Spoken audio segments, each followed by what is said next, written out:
Welcome back to another episode of the Sailing Arborist. Today I'm going to go over a 6-month review of my business and try to tell you guys some of the pros, cons, hurdles, and successes that I've faced. If you haven't, please smash the like button and hit the subscribe.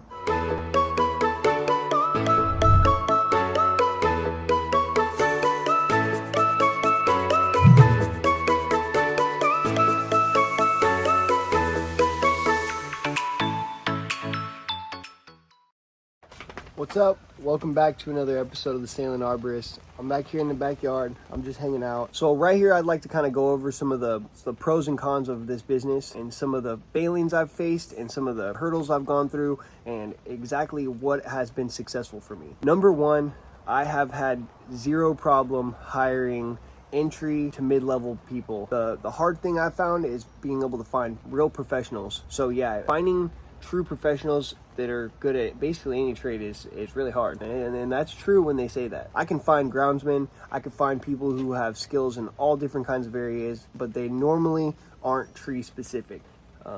So that's definitely a hurdle I've faced, is being able to find the right people to be able to bring on, to be able to kind of scale this outwards. I'm really feeling the weight of this business coming down on me. It's my responsibility to take care of my employees. It's my responsibility to make sure that they have enough work, and it's my responsibility to make sure that they can take care of everything they need to take care of, and they're not stressed for money. And that's going to be one of the number one things that I'm going to drive for, to make sure that I have employees that want to stick around. But like I was saying, the weight of the world kind of coming down on me right now.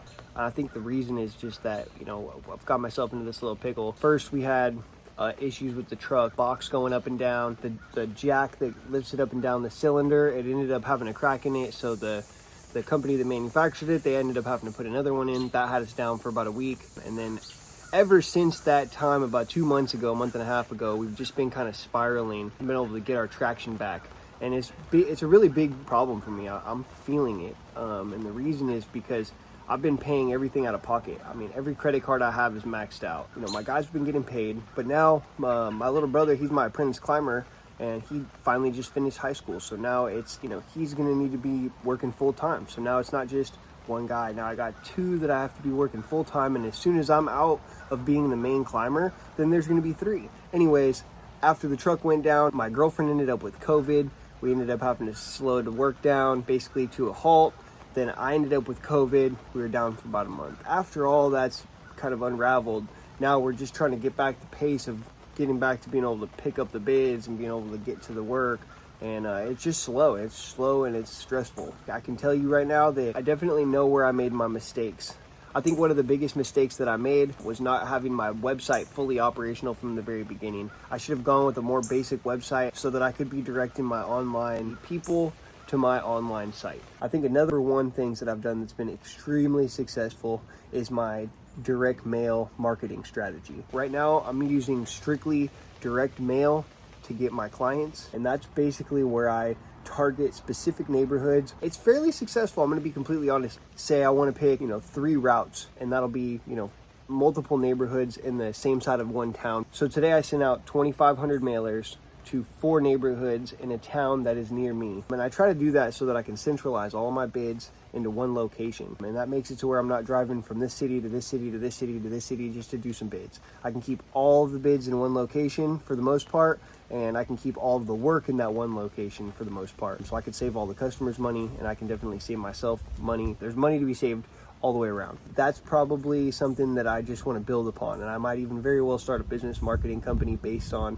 direct mail. But what I'd really like to do is start working on my business networking. I want to set up a more serious business networking group with people in this area that I can count on. We can meet up and kind of set something up like that. I have a few people in this area that I feel like I could work with. One of the problems is that I'm not from this area. I don't have real deep roots here. I don't really know everybody. If I would have started this company in California, I would have been set, because I know everybody. I know plumbers, electricians, welders, painters, roofers, you name it. I could be able to have my own personal business networking group. We would have set it up just like that. But here I am. I moved to a new area. I moved to a new state, and this is me starting a new company in a completely new area.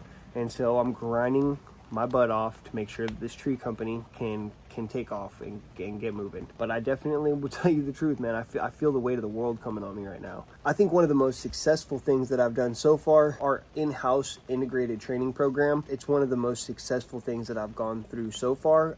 Every single person, they've been able to start understanding diagnosis, treatment, identification. We've gone from not just tree work, but into the meat of being an arborist. So I really like that. And I feel like these guys are feeling happy to kind of be a part of that. I feel like another really good thing that I've done so far has been making sure that we had all top line gear, all brand new equipment. If I was dealing with any of the used equipment with a bunch of problems and anything happened, I wouldn't have been able to afford it. So I'm very happy. It was easier to get the loans that way. It was more overhead, but as long as you have a solid business marketing plan, you should be able to cover those without too much problems. I'd say another hurdle that I've had is basically not per se the office work, but the workload of doing the bids, all of the work, and then doing all of the paperwork has just been kind of a lot for me. So I think that that's kind of been a hurdle and even partially a failure on my end. I need to really bring in an office person. That's more important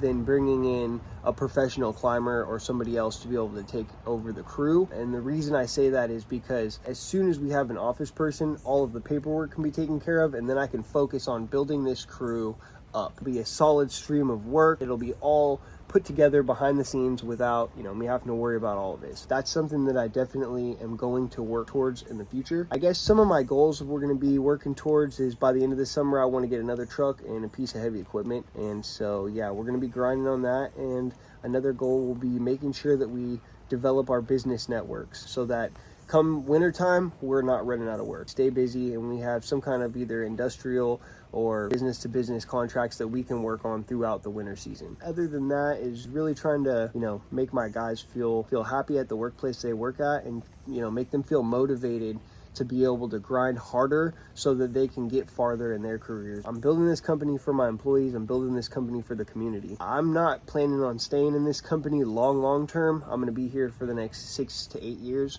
and then I'm going to be going into full-time marine permaculture. So I am doing this for others, and I really want to focus on being able to build this up to help not only my employees but the community, and be able to bring permaculture into tree care and try to make that a standard, and be able to try to utilize regenerative tactics in just traditional landscaping and traditional tree care. A lot of the time it's not what it's being done, and so I think that's something that I really want to focus on as well. I also have another consideration, and the consideration is focusing into a more serious training program.